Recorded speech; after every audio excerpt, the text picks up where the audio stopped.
ప్రస్తుతానికి క్రైస్తవ సమాజం శ్రమ దినాలను ఆచరిస్తూ ఉంది. ఈరోజు ఏ సిలువ మీద పలికిన 7 మాటలను అయితే ఆచరణబద్ధంగా చదువుకొని విడిచిపెడుతున్నామో మనం, ఆ 7 మాటల్లో దేవుని యొక్క రక్షణ సంకల్పం దాగి ఉంది. ఆ 7 మాటల్లో పరిపూర్ణమైన సత్యం దాగి ఉంది.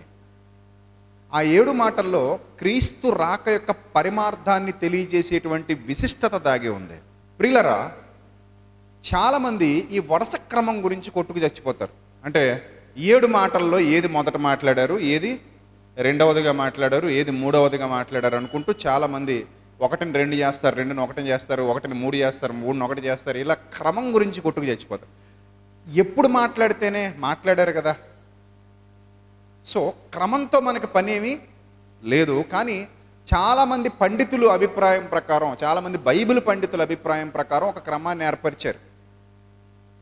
అది ఏ క్రమంలో ఎప్పుడు ఎలా మాట్లాడారు అనేది అన్ని సువార్తలు అబ్జర్వ్ చేస్తే మనకు ఒక అవగాహన వస్తుంది. కానీ ఖచ్చితంగా ఇదే అని మనం చెప్పలేం. క్రమాన్ని మనం ఏర్పాటు చేయలేం. ఎందుకంటే దేవుడు చెప్పనిది మనం చేయటం మన వల్ల కాదు. ఇప్పుడు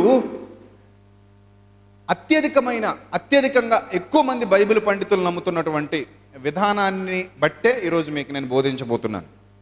నెంబర్ 1, ఫస్ట్ ప్రభువు మాట్లాడినటువంటి మాటగా అనేకులు అభిప్రాయపడుతున్నటువంటి మొదటి మాట లూకాసు వార్త 23వ అధ్యాయము 34వ వచనం.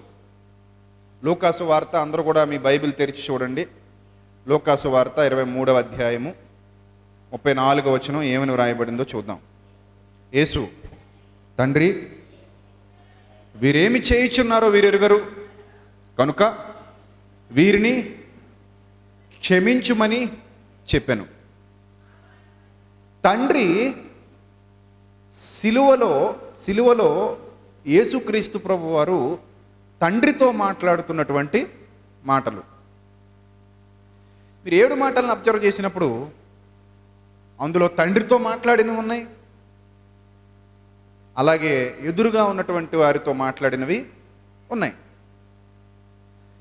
కానీ ప్రత్యేకత ఎక్కడ కనబడుతోంది అంటే సిలువలో మాట్లాడినవిగా. అంటే సిలువకు వెళ్ళిపోయిన తర్వాత అంతకుముందు విశేషంగా విస్తృతంగా గంటల తరబడి ప్రసంగాలు చేసినటువంటి మన ప్రభువు సిలువ మీద ఉండగా చాలా తక్కువ మాట్లాడారు. కొద్ది మాటలే మాట్లాడారు, ఎక్కువ మాటలు మాట్లాడలేదు, విస్తారంగా మాట్లాడలేదు. అక్కడ విస్తారంగా మాట్లాడడానికి సందర్భము లేదు, తగిన సమయము కాదు, మాట్లాడేంతటి శక్తి కూడా ఆయనలో లేదు. ఎందుకంటే ఆయన్ని ఒక ద్రాక్ష పండు పిండినట్టుగా పిండేశారు. ఇది మీ కొరకై చిందింపబడుతున్నటువంటి నా రక్తము. ఒక ద్రాక్ష పండును గానుగులో వేసి నలిపేస్తే, పిండేస్తే ఎలా ఆ ద్రాక్షరసం అంతా నేల కారిపోతుందో, అలాగే యేసుక్రీస్తు ప్రభు వారి దేహాన్ని చాలా దారుణంగా, అత్యంత కిరాతకంగా, అత్యంత పాశవికంగా పిండేశారు యేసుక్రీస్తు ప్రభు వారి దేహాన్ని. ఈ సంగతి మనందరికీ తెలియంది కాదు. ఇప్పుడు ఆయన శిలువ మీద వేలాడుతూ, తండ్రి, వీరేమి చేయుచున్నారో వీరెరుగరు, వీరిని క్షమించు. ఈ ప్రపంచాన్ని ఆలోచింపజేసినటువంటి మాట, ఈ ప్రపంచంలోని మేధావులని ఆలోచింపజేసినటువంటి మాట. గాంధీ మహాత్ముడు, వివేకానందుల వంటి వారు కూడా యేసుక్రీస్తు ప్రభు ఔన్నత్యాన్ని గురించి వాళ్ళ పుస్తకాల్లో రాశారు, వాళ్ళ ప్రసంగాల్లో ప్రశంసించారంటే దానికి కారణం ఏ తప్పు చేయనటువంటి ఒక వ్యక్తిని, ఏ నేరము చేయనటువంటి ఒక వ్యక్తిని అంత కిరాతకంగా, అంత క్రూరంగా తప్పు చేసిన వాళ్ళతో పాటు సమానంగా శిక్షిస్తున్నప్పుడు, దివ్యశక్తులు కలిగినటువంటి వ్యక్తి, మహాశక్తులు కలిగినటువంటి వ్యక్తి, అనేకమైన వరములు కలిగిన వ్యక్తి, ఒక శరీరధారిగా ఉన్నటువంటి ఆయన అలాంటి స్థితిలో ఏ ఒక్క శక్తిని వినియోగించుకోకపోవటం మొదటి విడ్డూరంగా వాళ్ళు భావించారు. ఆయన తలుచుకుంటే క్షణాల మీద అక్కడున్న వాళ్ళందరినీ తుడిచివేయగలడు, ఆ శక్తి ఆయనలో ఉంది. ఆయన తలుచుకుంటే క్షణాల మీద అక్కడున్న వాళ్ళు ఎవరికి కాళ్ళు చేతులు పనిచేయకుండా చేయగలడు, ఆ శక్తి ఆయనలో ఉంది. భూకంపం రప్పించగలడు, ప్రకృతి విలయ తాండవం చేయగలిగే విధంగా ఆజ్ఞ ఇవ్వగలడు, గాలిని సముద్రాన్ని గద్దించిన వాడు ఆయన. అలాంటి క్యాపబిలిటీ, అలాంటి ఎబిలిటీ ఉండి కూడా తనకున్న దివ్యశక్తుల్ని ఏమాత్రం వాడకుండా వాళ్ళ మీద ఈ కించెత్తు కూడా కోపం లేకుండా, ఇంత కూడా ద్వేషం లేకుండా పరలోకపు తండ్రికి ప్రార్థన చేస్తూ, తండ్రి వీరేమి చేయుచున్నారో వీరెరుగరు అని వారిలోని బలహీనతను జ్ఞాపకం చేసుకున్నాడంటే అది ఎంత గొప్ప విషయం అని ఇప్పటికీ పండితులు ఆశ్చర్యపోతున్నారు. ఆ మొదటి మాట పండితుల్నే ఆశ్చర్యానికి గురి చేసింది. ఆయన మాట్లాడినటువంటి ఆ మొదటి మాట మేధావులను ఆశ్చర్యపరిచింది. శతాధిపతులు ఆశ్చర్యపోయారు, యాజకులు, ప్రధాన యాజకులు ఆశ్చర్యపోయారు. శక్తి కలిగిన వాడు, బలం కలిగిన వాడు ఎప్పుడూ కూడా ఓటమిని అంగీకరించాడు. శక్తి కలిగిన వాడు, బలం కలిగిన వాడు ఎప్పుడూ కూడా ఆత్మగౌరవాన్ని చంపుకోడు. శక్తి కలిగిన వాడు, బలం కలిగిన వాడు ఎప్పుడూ కూడా ఆత్మాభిమానాన్ని దెబ్బతీస్తుంటే తట్టుకోలేడు.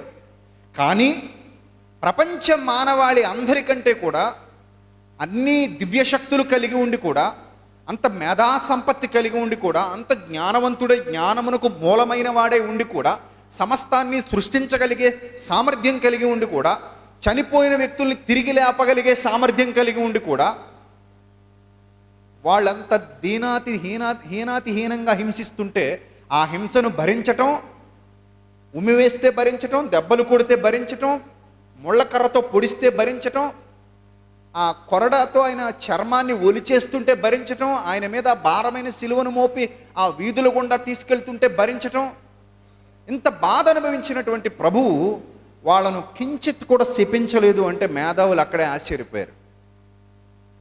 ఇప్పటికీ అనేక మంది గొప్పవాళ్ళుగా పిలువబడుతున్న వాళ్ళు, ఇంటలెక్చువల్స్గా పిలువబడుతున్న వాళ్ళు క్రీస్తు చరిత్రను అధ్యయనం చేసిన తర్వాత ప్రపంచంలో ఎప్పుడూ కూడా క్షమాగుణాన్ని ఇంత పరాకాష్ఠకు తీసుకువెళ్ళినటువంటి వ్యక్తిని మేమైతే చూడలేదు, క్షమాగుణాన్ని, కరుణను ఇంత పరాకాష్ఠకు తీసుకువెళ్ళినటువంటి వ్యక్తి యొక్క చరిత్రను మేము ఎన్నడూ చదవలేదు, మేము ఎప్పుడూ ఇలాంటి హిస్టరీ వినలేదు, ప్రపంచంలో ఒక్క యేసుక్రీస్తుకు మాత్రమే ఇది సాధ్యమయ్యింది అని చెప్పగలుగుతున్నారు అంటే అది క్రీస్తు చూపించినటువంటి ప్రపంచాన్ని ఆశ్చర్యపరిచిన, అబ్బురపరిచినటువంటి ఔన్నత్యం, ఆయన కరుణ, ఆయన ప్రేమ. అర్థం చేసుకున్నాడు, వాళ్ళ బలహీనతను అర్థం చేసుకున్నాడు. ఎవరు అలా అర్థం చేసుకోరు. అవతల వ్యక్తిని అర్థం చేసుకోవాలంటే ఎంతో సామర్థ్యం ఉండాలి. మనం మన వరకే అర్థం చేసుకుంటాం, ఇతరులను అర్థం చేసుకోం. మనం మన సుఖాన్ని చూసుకుంటాం, ఇతరుల సుఖాన్ని ఎప్పుడు చూడం. మనం ఎప్పుడు కూడా మన కంఫర్ట్ చూసుకుంటాం, ఇతరుల కంఫర్ట్ గురించి ఎప్పుడు ఆలోచించాం. అంతెందుకు, మనకు నచ్చినట్టుగా లేకపోతే పిల్లల్ని కొడతాం, భార్యను కొడతారు, భర్తను తిడతారు, నచ్చినట్టుగా లేరని. అంటే ఇతరులను అర్థం చేసుకోరు. ఒక్కసారి ఊరికే కోప్పడిపోతారు, ఎందుకు లేట్ అయింది అని కూడా అడగరు, ఉత్తినే కోప్పడిపోతారు. రీజన్ చెప్పిన తర్వాత నాలుగు ఖర్చుకుంటారు, ఏమనలేక. అనవసరంగా తొందరపడి తిట్టేశాను అనుకుంటారు, అనవసరంగా తొందరపడి కొట్టేశాను అనుకుంటారు. ఒక తండ్రి పిల్లాడిని చాలా లేట్ అయ్యాడని చెప్పి బలంగా బాధేశాడు.